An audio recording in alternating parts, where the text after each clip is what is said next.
Heyo, my Planet Coaster friends, Johnny5 Alive here, and welcome back to another episode of Coaster Spotlight. And in today's video, we're going to be looking at Demon, created by Dreamer Gaming. So, stay tuned, and let's check it out.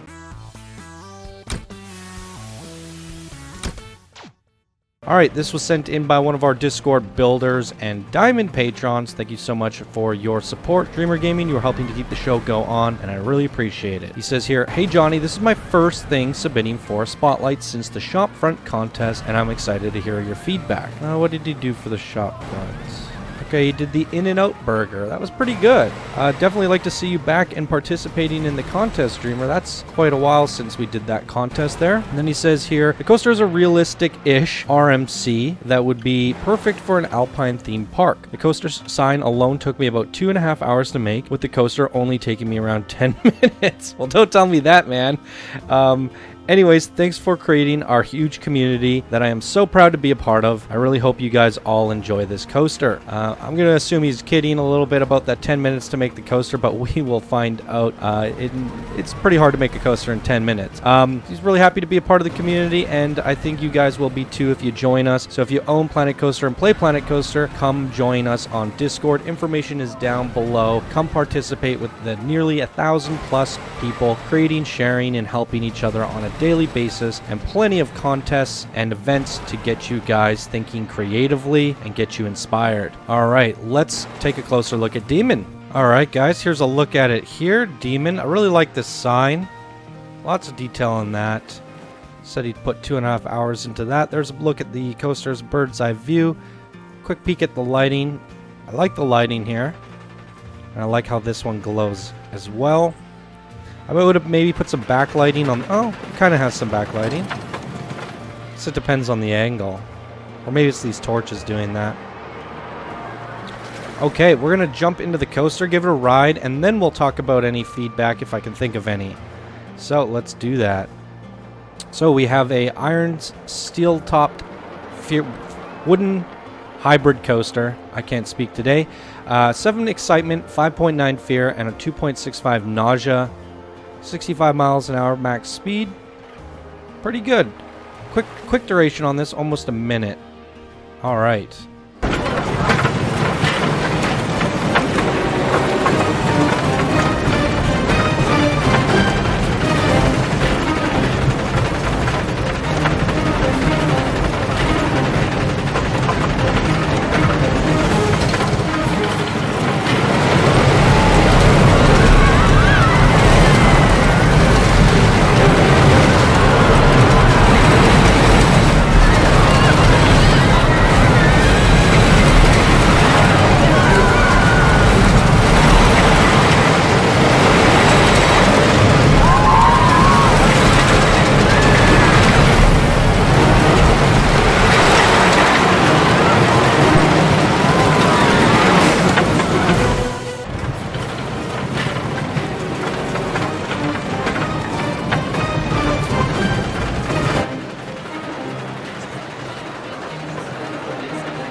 All right, not too bad. I have to say, I definitely think you spent more than 10 minutes on the coaster design. There was some pretty cool aspects about it, but I do have some feedback for you, so let's talk about that here. And there was some pretty darn cool aspects. I'm going to point those out in a sec, but the first thing I noticed was this drop. I felt like it could have been a better transition. And we're going to do a little bit of a workshop here. Close it down, edit track. I just felt like this could have been a little bit smoother overall. Going into the 2, smooth. And then see, as you smooth it, it kind of bows out a little bit more. See that? More of a smoother transition. Now, I get that you want to turn it a little bit sooner. So what we could do is smooth into it a bit better. And you can always, after you're done smoothing, you can kind of go into a piece here and give it a little bit more rotation. And then same with up here, give it a little bit more rotation. And then you can go back into the smooth. And at least now you have the bow. It's curving a little bit better. And then you pop that again a couple more times. And then you got a nicer curve. And then it's kind of goes upside down and drops in.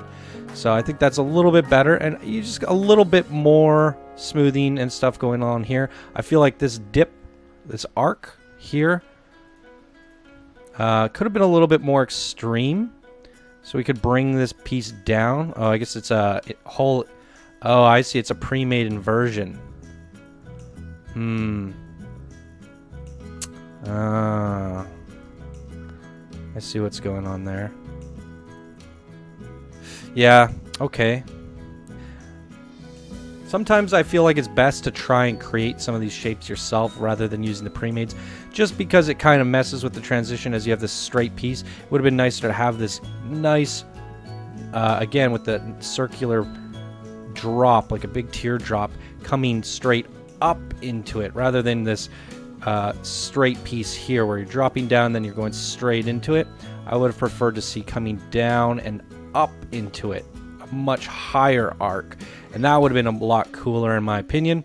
And then as you're coming down into it, see, it comes and it kind of kinks, and then that would have allowed you to have a steeper drop coming into it, or at least a smoother drop coming into it. And then that leads me into the next piece, where had that been a custom piece, you could come down in here a little bit easier into a harder bank. I would have definitely banked this piece a lot harder, and then you can smooth that into this piece, but because it's a pre-made, it's not gonna smooth out as nicely. You can get it a little bit, and then because we do the banking here with the pre-made, it's gonna jar you to the left. So this feedback isn't really viable unless you were to kind of have that pre-made piece to begin with. Now I guess you could bank it a little bit, and then yeah, you can go real hard going into this one, and yeah, that all looks nice coming around here. It's pretty darn smooth, looking good. That's not too bad. It didn't feel too rough coming through there. Now this part here was really interesting to me. Now in terms of realism, I think that might I don't know. Yeah, it might not be good for blood flow to your head, but in terms of a game simulation and a riding experience, this here to me was one of the most interesting inversions that I had felt riding a coaster, because I felt we're going upside down, we're turning into it, twisting over, going upside down, and then we came out upright again. It was a really cool feeling in terms of a game simulation, but in real life I don't know if that'll go over too well. The one downside to this really cool inversion that you did here is it's all just smashed in with supports. You don't really get to appreciate it in the cinematic view, and you don't really get appreciated in the chase view either. So it's kind of going in unseen. While you're riding it in the track view or the first person, it has this really unique feel to it, but I wanted to see that flip from a different perspective. So I feel like the choice of where you came into it might not have been the best, and that kind of just leads into your composition of how you're thinking about designing your coaster. It's kind of buried within the lift, so you know the fix would have been to have your coaster come out a little bit further so that you can do that stuff with space without it kind of colliding with all these other supports. Now going in, I did feel like this bend here, when it was just could have been a little bit smoother as well, especially when you grab multiple pieces and you hit that smooth. Maybe smooth it.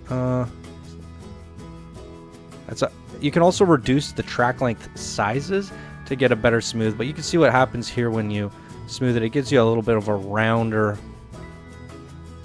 shape. Now you can always pull that out, like if you intended it to come out more, you can pull that out and bank it real hard. If you overbank, because you got to remember when you smooth, it's going to bring it back into position.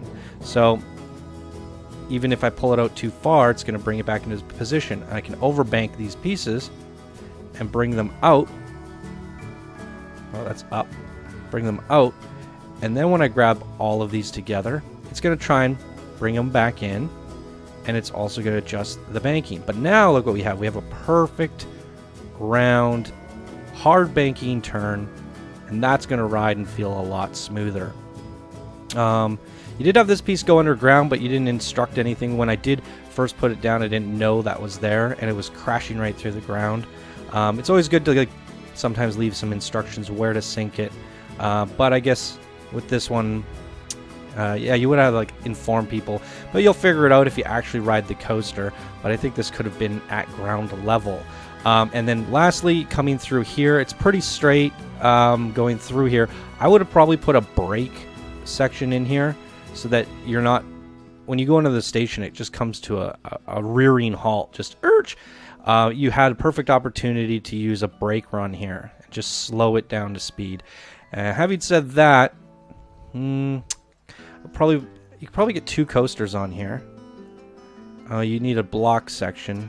That one would have worked as a block section, and then you would have had 2 coasters. So you could have done a brakes into a block and had 2 coasters running on this, which would increase the profits. Another option would have been, as if you would have reworked the shape a little bit, as it's coming up and bending up here. This is kind of a flat spot, and you could have, if you just would have pulled this over a bit more, or had a piece in between. You would need a piece in between this one. Oh, that's one big long piece, isn't it? Now you have a piece here and a piece here. You want one right in between. As it flips upright, it flips into a block section. And then you would have been able to get a second train in there. That would have probably been a pretty decent spot for it. And lastly, I mean, I guess I got a couple things of feedback. I'm not a fan. I don't know how you guys feel, but it's to each his own. But I guess just outer trees, I don't really like just random trees, because if I'm fitting into my park, the trees might not match my theme.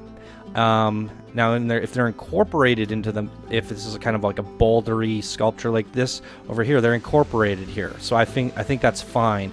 But just random sparse trees, I usually don't like the way that looks, and I would just do it myself. So I'd probably do away with those. And if you really want to include it, what I'd do is put all the trees in their own group, separate from your other objects, so I can delete them without deleting this little bay area here, and without deleting this little waterfall area here. I do see you have a little bit of scenery here. I would have probably run that along and hugged this a little bit more, spread that out, increase a little bit more of this back scenery, and somehow tie it into this building, so that when it arcs around, you're kind of coming around this pond and have some water down here and some lily pads, and you're kind of going through this little waterfall cave area, and it wraps around, and this little building here would have been tied into a rock bed, and you go down and under it, and that way you would have gotten a little bit of composition tied in together with all that stuff. One thing I would have considered with this, just in terms of compact composition, I mean, it is all compact here, but then you have this kind of just sticking out the front. Pretty generic queue with no scenery. So one thing that you could have done, or thinking about the composition, pretend like you're taking a screenshot of it, and how much of the coaster are you seeing. So that kind of gives you an idea of what your composition is. What I would have probably done to improve the coaster, I guess aesthetics on the outside, is instead of having the train come out this way and up the lift, I would have had it come out this way and up the lift. That way your station would have been here, and your front sign would have been like here.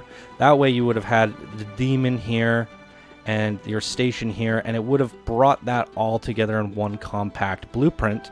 Now, I do get that you have this over here, which is fine, though, because that's the back side of the coaster. So you have the demon here to welcome the people that are actually walking up to the coaster, and this is really just to catch your eye from a distance in the park. Okay, the demon's over there. By the time you get over here, you know you're at the demon because you see the second sign. So this works as a back facade, and seeing it twice is kind of repetitive. So I definitely think reworking that last piece where, like I said, comes out this way in the station here, you would also have the opportunity to kind of run your queue behind the coaster, and then you could tie that together with some fences. So you separate the fence from the coaster, you separate the station from the queue, and then you have some garden work in between running up and behind, and that way you have this pretty cool, entertaining, scenic route as you're coming through the queue to see the whole coaster, and then you get on, and then you're good to go. And I think that would have brought the composition together and compacted it a little bit more. So boom, there you go. Lots of feedback for you today, Dreamer Gaming. I guess the last thing I want to say is your nighttime lighting was pretty darn good. I liked the colors here, and maybe in terms of it being the demon, some special effects would have been nice. Some fireworks, some red fireworks, maybe a little bit of purple, or some fire or something, especially fire around here as you're going through this. And that's about it. Just a couple little touches here and there, nothing big. Yeah. All right, that's all I have to say about this one today, guys, and that's going to do it for this episode of Coaster Spotlight. If you guys enjoyed, please be sure to smash that like button. If you're new to the channel, subscribe for more daily Planet Coaster videos. And if you guys would like to support the show to keep it going, you could do so by becoming a patron. All right, everybody, thank you guys so much for watching, and I hope you all have a wonderful day, and I'll see you guys in the next video. Bye now.